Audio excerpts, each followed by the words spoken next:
How's the royal family? I pray that everyone is doing well. Well, my royal family, I'm pretty sure just about all of us by now know that Kobe Bryant and his royal daughter has passed tragically in a plane crash. And I think it was a total, if I'm correct, and I could be wrong, I think it was a total of 5 people that were killed, and I send my condolences out to their families too as well. So I earnestly was not going to do a video, and so today I went over to my daughter's house.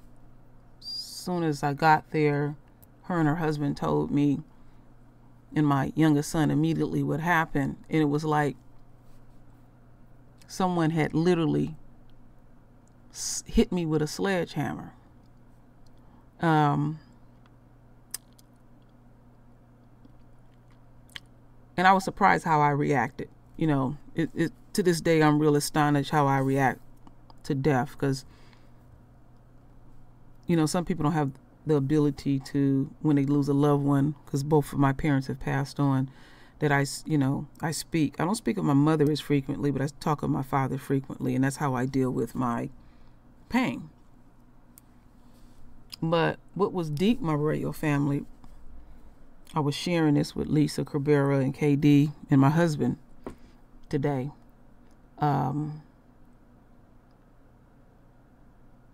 Was that after I did my hangout last night, and I'm telling y'all the gospel truth. I have no reason to try to, because of this tragic passing, what I'm getting ready to put out. You know, people will take tragedy and they want to put theirself on the spotlight. I've seen that. That's so dysfunctional to me. So after the hangout, just before I laid down, my last thought was, I wonder how Kobe Bryant and his wife is doing since all that drama and cheating that had happened in his marriage. It just, I think deep. It was just a passing thought. And I just went on, laid down and went on to sleep. That's why it hit me the way it hit me. But what was not surprising is this has happened to me more than once. I remember years ago when I was pregnant with my youngest son, I said, wow, I've never been to a Ella Fitzgerald concert. She died within that week. And I could go on and on and on with it, that this is happening. But the other thing that came to me was, I did a video 3 years ago, and I was talking about a message that Yahweh had gave me. And he said, I'm gathering up my saints. And how I said it was metaphorically speaking, because that was the only name that I could give it, but that's what he said to me. I'm not saying if these people are saints or not. I don't have a clue. But sometimes you have to give something a name. And I was trying to understand what that meant. And so before I ever talked about it or anything, I didn't even have a YouTube channel. I just sat on that. There's a lot of messages I get that I don't even share with anyone from our Creator. And I think the reason why I do it, I don't want anybody to think I'm nuts. And that's another way that we have been affected by the system, because I have talked to people behind the scenes that when I talk about they go out there, I'm like, wow, I thought I was out there. You know how deep we can explain things and having these spiritual experiences. And so when our Father told me that, the way it was explained to me, I'm only specifically talking about the royal family. I'm talking about the ones that are famous, the ones that are like famous in our surrounding communities, and I'm also talking about in our individual families, that they have done their work, and there's messages in their music, there's messages in their books, there's messages in their actions and deeds. So even, like I said, in the surrounding communities, these people have left a lasting impact and have greatly affected many people and touched many people. And like I said, even in our individual families, that they have done their work. Because I was reading a while back on someone's channel, somebody was like, wow, it sure is a lot of black celebrities passing, you know, and we'll throw up the conspiracy stuff because what has happened to us and what continues to happen to us in this system. And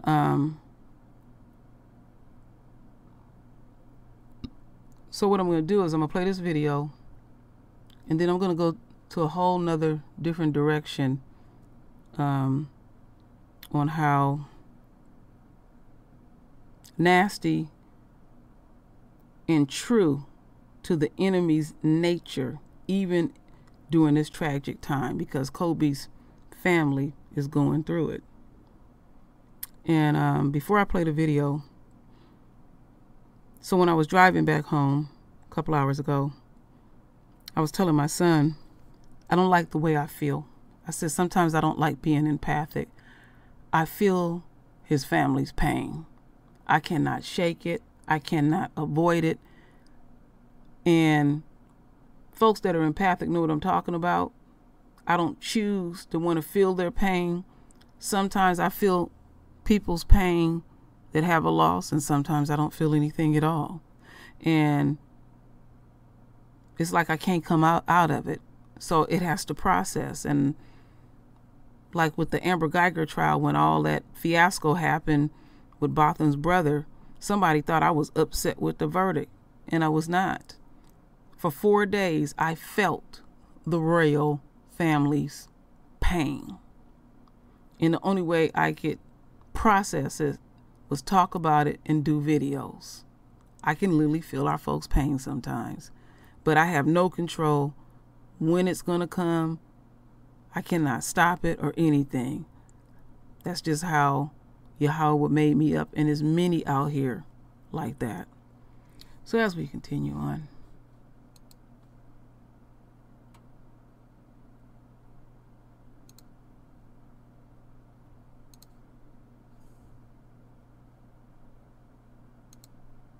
Now reporting. And good evening, and we are coming back on the air with new details on the tragic death of NBA legend Kobe Bryant. ABC News confirming the five-time NBA champion for the Los Angeles Lakers was among 5 people killed when a helicopter crashed and caught fire in Southern California. Authorities in Los Angeles County are holding a news conference now. Let's go to that. Good afternoon.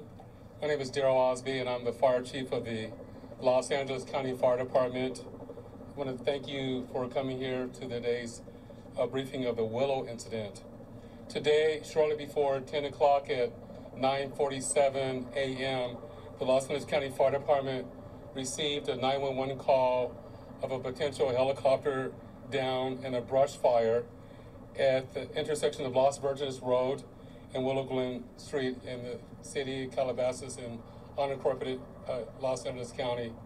Upon arrival, our firefighters discovered approximately a quarter-acre brush fire that resulted from a crash on the hillside. The Los Angeles County Fire Department initial response was 15 pieces of apparatus and 56 personnel that consisted of paramedics, engine company, heavy rescue, truck company, hand crews, and aircraft, and a chief officer to oversee the incident. Upon arrival during the incident and upon arrival of the Sheriff's Department, our 2 respective departments entered into unified command to handle this incident. Our firefighters on scene indicated that there was a debris field and steep terrain with a quarter-acre brush fire that was occurring at the time. Our firefighters hiked in to the accident site with their medical equipment and hose lines to extinguish the stubborn fire, as it included the brush fire, debris from a helicopter, and the fire also included magnesium, which is very hard for our firefighters to extinguish because magnesium reacts with oxygen and water. In addition to our firefighters hiking into the incident, we had one helicopter flying to the incident with firefighter paramedics on board. Those paramedics were hoisted down to the incident early into the incident. They did a search of the area for survivors. Unfortunately, all the survivors on board were determined to have been perished. Firefighters and hand crews worked to extinguish the fire while carefully preserving the incident for investigation. Currently, the investigation is still ongoing. I would like to turn this over to my sheriff to continue the press briefing.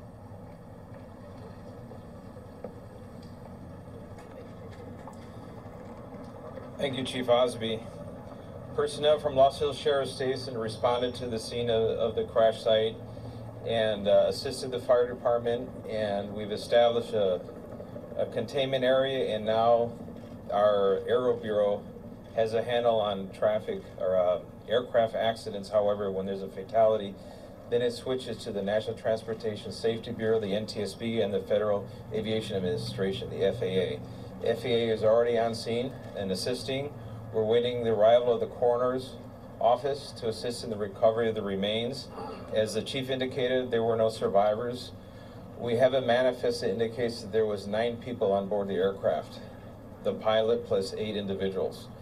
There is wide speculation as to who the identities are. However, it would be entirely inappropriate right now to identify anyone by name until the coroner has made the identification through their very deliberative process, and they've made notifications to next of kin.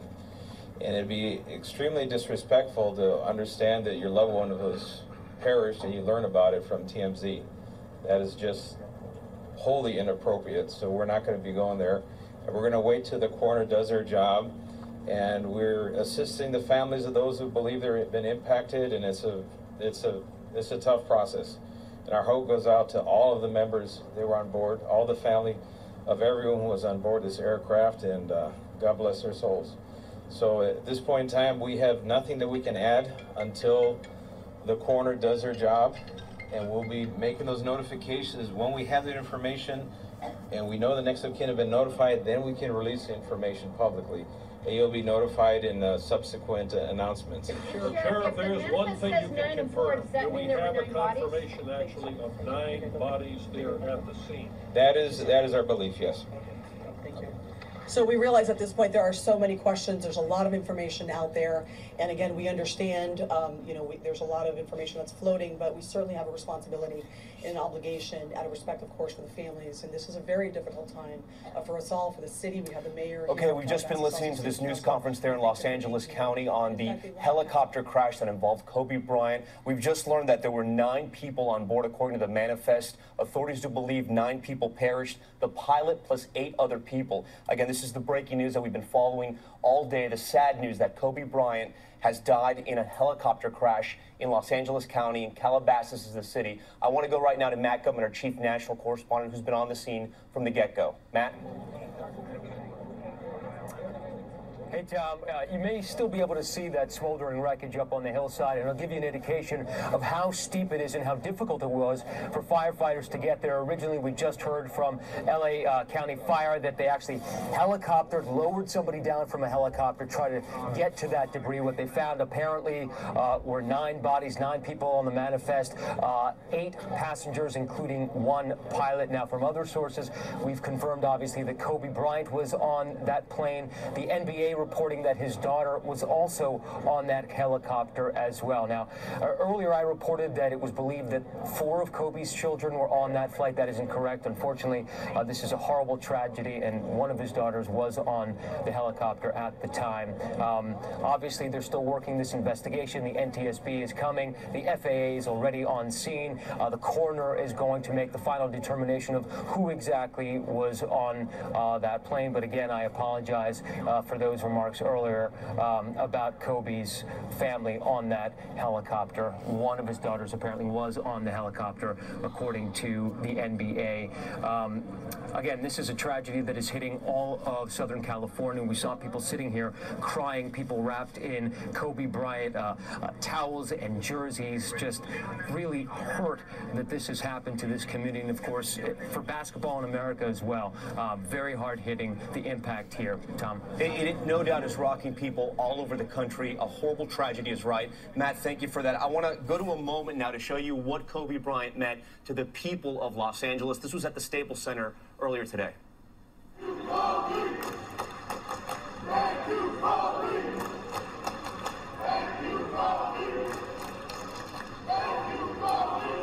And again, that's the Staples Center there. Fans chanting, "Thank you, Kobe." We will have complete coverage tonight on World News coming up. Live updates on abcnews.com. And join us later tonight. All right, my royal family. Let me get over here.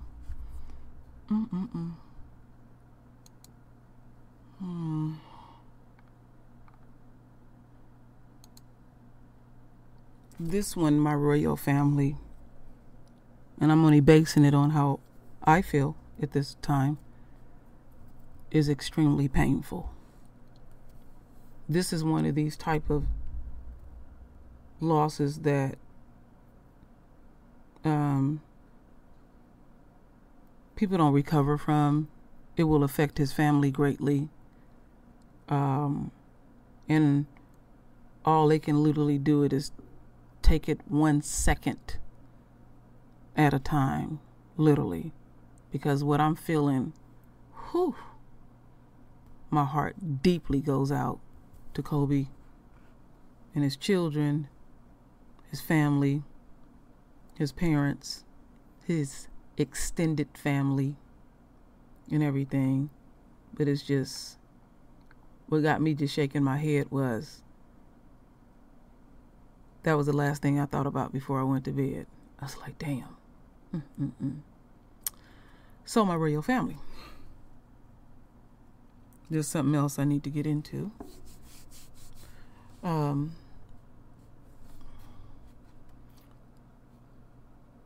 So, this reporter here, Allison Morris,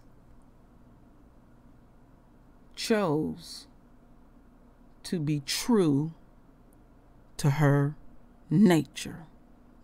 Now, I know some of y'all know and some may not. This is news to literally some people. This is what made me get up and do the video. Because when I feel like I'm feeling now, usually I isolate. And I told my husband, I said, I got to go isolate. I got to go process. And I was, complaining that sometimes I don't like being empathic. Because I can't choose or even shut it off. And I want to shut it off when I feel what I feel right now. And so this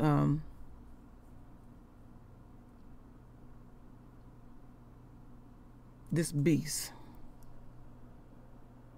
choose. I'm not surprised by their behavior, but it's like, when will you ever fucking simply stop? But I understand a lot about you and your nature.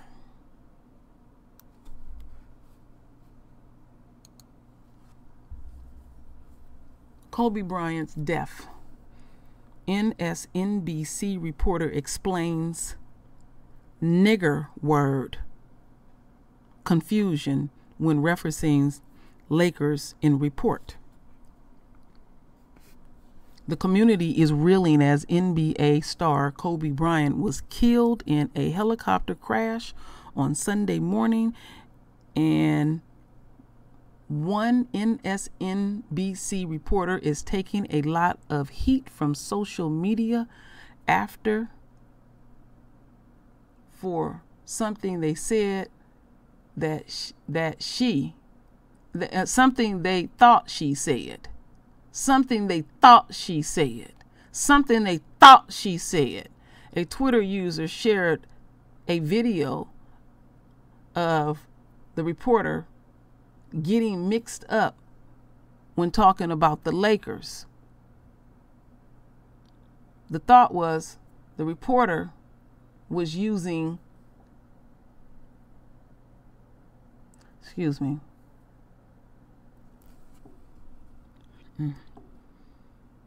the reporter was using the N-word, let's say nigga, and that got the Twitter users fired up.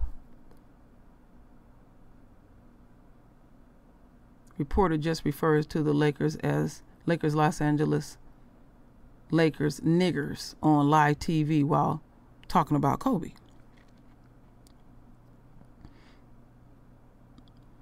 Allison Morris is the NSNBC reporter, and she went to Twitter to apologize for the incident and explain what happened. Oh, they always got an excuse. Earlier today, while reporting on the tragic news of Kobe Bryant's passing, I unfortunately shuddered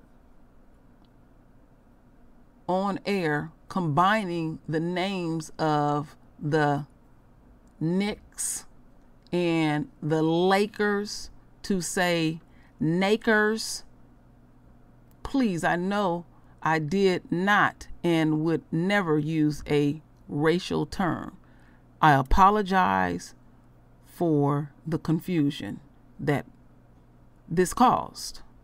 A number of Twitter users responded to the video. She just mispronounced it. What I'm thinking, one user wrote. Otherwise, why the hell would you do this on purpose at this moment in time, mourning his death on national TV?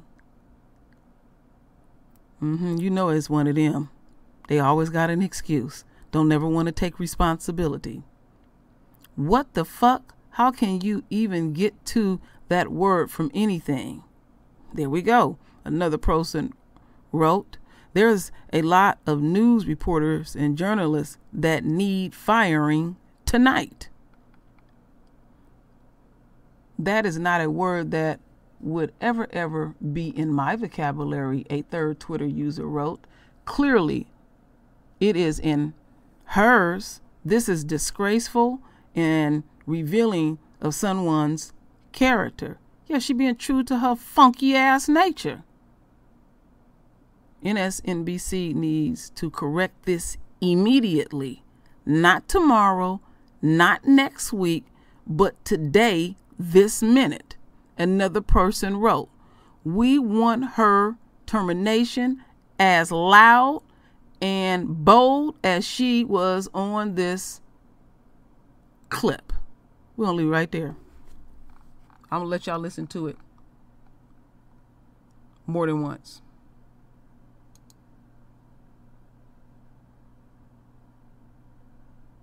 Seems like he was just the kind of athlete, the kind of star that was perfectly cast on the Los Angeles Lakers. What the fuck? Stay with us. We're gonna go. You hear that? Let me do it again. Seems like he was just the kind of athlete, the kind of star that was perfectly cast on the Los Angeles Lakers. What the fuck? Stay with us. We're gonna go. And then she gonna come up with that excuse. She was trying to combine two words. I remember they used to call the Knicks the Knickerbockers. What the fuck she talking about? That's her. She's expressing her true nature. Seems like he was just the kind of athlete, the kind of star that was perfectly cast on the Los Angeles Lakers. What the fuck? Stay with us. We're gonna go. That wasn't no combination. That was clearly niggers. was perfectly cast on the Los Angeles Lakers. Kavita, What if the I can ask fuck? you to stay with us, we're gonna go. Seems like he was just the kind of athlete, the kind of star that was perfectly cast on the Los Angeles Lakers. Kavita, What if I the can ask you to fuck? stay with us, we're gonna go. She fucked up. She fucked up straight up. She fucked up straight up. Point blank. Y'all asses don't never want to take responsibility more for a motherfucking thing. Then y'all get on y'all little high horse and start coming up with all these excuses, and then all y'all of a sudden then your motherfucking ass becomes a victim. That's why you the first. As I speak. We sick of y'all shit. You need to contain this bitch.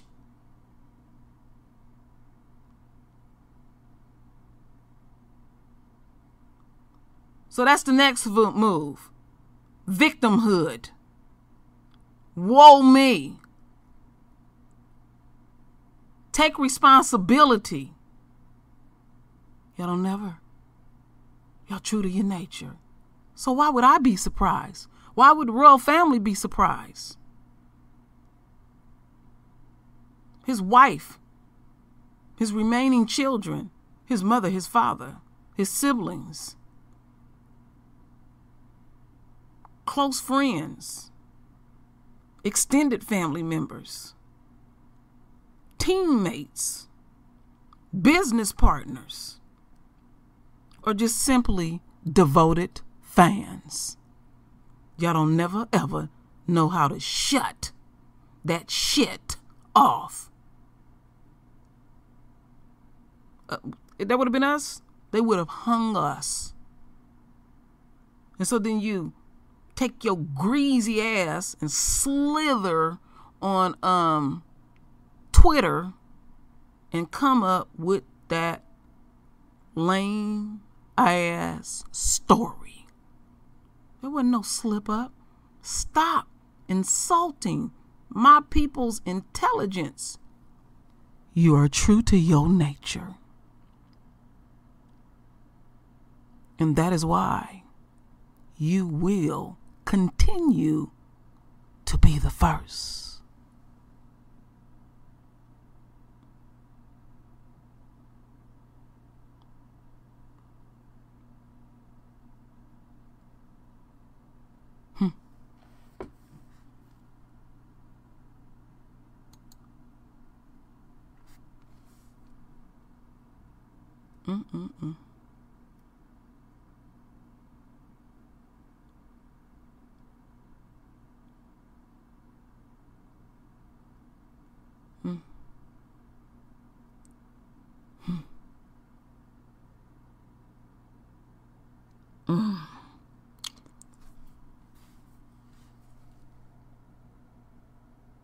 Bless you, Kobe. You did your work.